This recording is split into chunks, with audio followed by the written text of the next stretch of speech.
You've got to believe in everything I say, or go to hell or heaven. Because, and here's why you've got to agree with me, because my mother never went to bed with anybody. And that proves the truth of what I say. Or by the way, I must have looked very dead when they took me down from the cross, but I didn't die. And that proves my point. I'm willing to grant it all. I'm willing to grant the Immaculate Conception first, then the virgin birth, then the resurrection, and the Annunciation and the Assumption. I'm willing to grant all of it.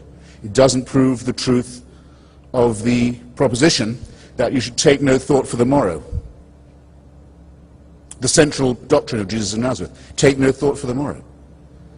No investment, no thrift, no care for your children, that you should abandon your family, not worry about construction, about investment, about anything. Just follow me. A ridiculous and immoral proposition that, as C.S. Lewis so cleverly, and I must say for him, very honestly puts it, means that the man must either have been a maniac, a sick man, an evil man, or he must have believed that the world was coming immediately to an end, and that he was commanded to announce this fact to the deluded Bronze Age inhabitants of Palestine.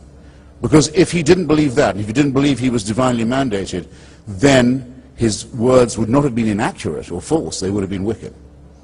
That's what you have to be talking about. Now, there is, on the historicity point, there are only two reasons, I think, to suppose that there may have been the figure of some kind of deluded rabbi present at that time. The first is the fakery of the story. The fakery itself proves something. The prophecy says this man must be born in the house of David, of David's line in David's town. It means he must be born in Bethlehem. Jesus of Nazareth is well known to have been born in Nazareth. In order to get him to Bethlehem, a huge fabrication has to be undertaken. A census is proposed by Caesar Augustus. No such census ever took place. The people of the region were not required to go back to their hometown to be registered. That's never happened. Quirinius was not governor of Syria in that year, as the Gospels say. None of the story of the Nativity is true in any detail, and not one of the Gospels agrees with each other on this fabrication. But the fabrication itself suggests something. If they were simply going to make up the whole thing, and there'd never been any such person, then why not just have him born in Bethlehem right there, and leave out the Nazarene business? So the very falsity of it, the very fanatical attempt to make it come right, suggests that yes, there may have been a charismatic, deluded individual wandering around at that time. But which is most impressive to you? The fantastic fabrications, the unbelievably inane and inarticulate preachments, or the inconsistencies in the story?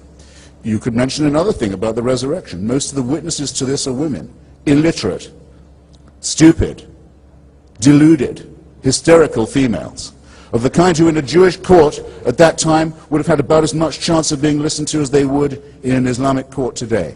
What religion that wants its fabrication to be believed is going to say, you've got to believe it, because we have some illiterate, hysterical girls who said they saw this? No, it's impressive to me. It's impressive to me that the evidence is so thin, and is so hysterical, and is so feeble, and is so obviously, strenuously cobbled together, because it suggests that something was going on. There was some character. And I don't want to, therefore, to profane those who think that no, there must have been something, and say, no, there was nothing. This is not a whole cloth fabrication, but it is a very human and very intelligible and very pitiable, I think,